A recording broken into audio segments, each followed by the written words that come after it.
Today I would like to share my story about starting a business, first of all, during COVID times, which seemed to be a bit crazy going to the unknown market into Latvia.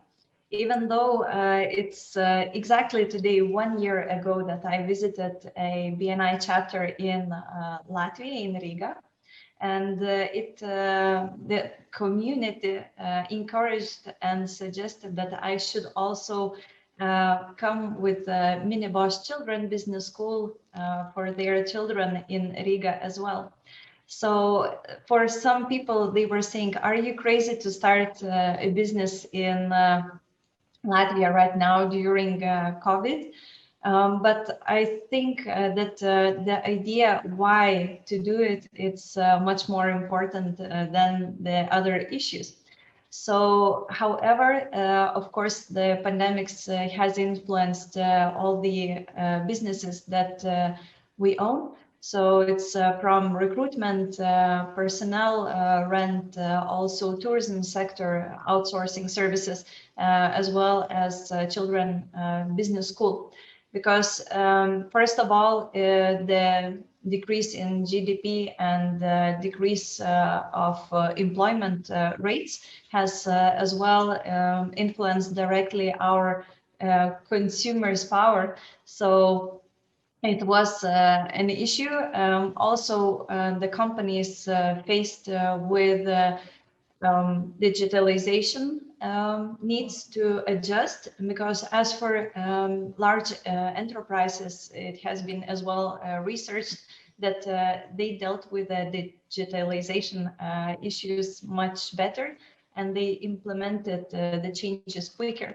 However, for small enterprises, it took a longer time and much more resources, which are not always available there for smaller companies.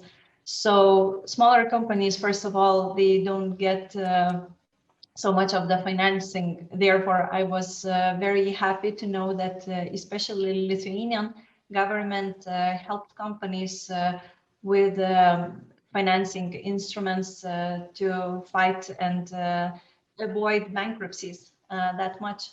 So I think it is very important.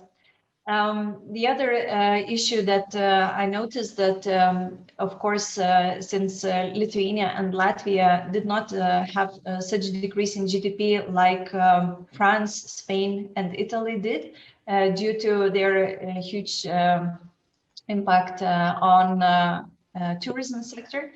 However, Lithuanian and Latvian exports as well decreased, but Lithuania and Latvia, we are known for the brain drain problems in the market.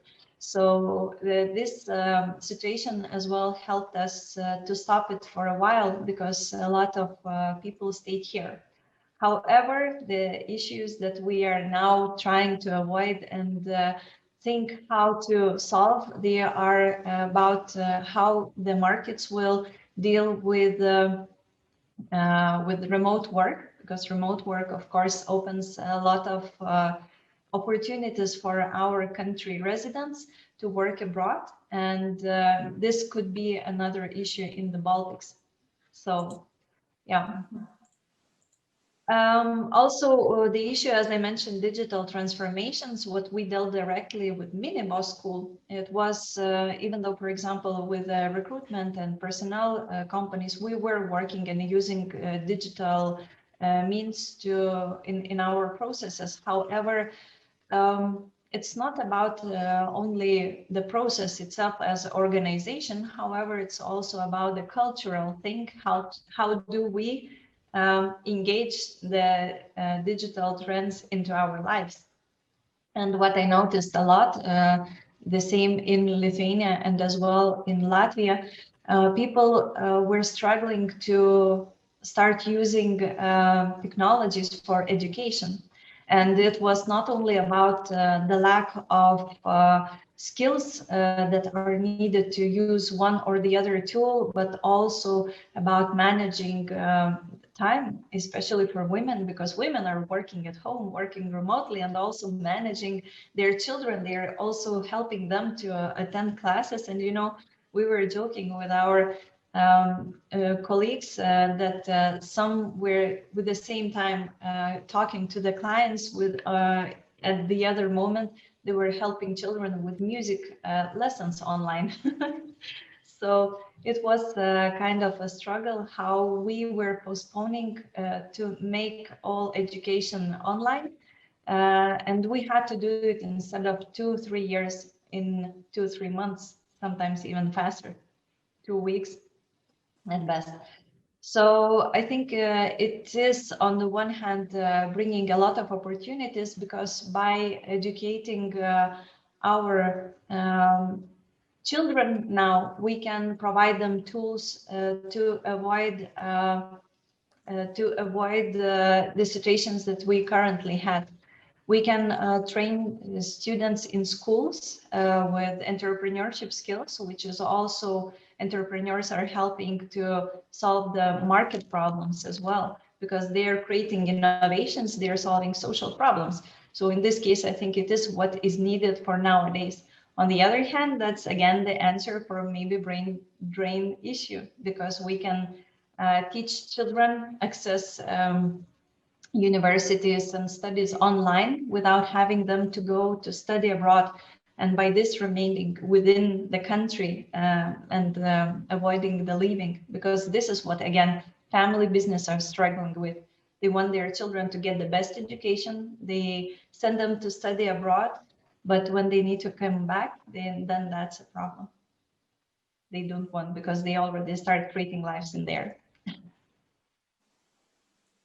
So also what I was dealing with within these markets was the help of the communities in there, and especially business communities. As you mentioned, I'm a member in BNI. It's international organization in 70 countries. So, and it was and it is a big support during quarantine, because first of all, people would be recommending those that they know, and it came out as the most effective business tool for businesses in general. So, and I was also looking into the statistics, and I noticed that in Lithuania and in Latvia, the community was especially growing, and the community, the BNI organization is calculating the number of orders, the amount in euros, how much each member is referring to. So in this case, I was surprised with the numbers that I saw in both countries. So I think it's very significant help not only from the government, but the community as well. For partnership, not to be close, but to communicate more, not only the scientists, but also members of business partnerships in there.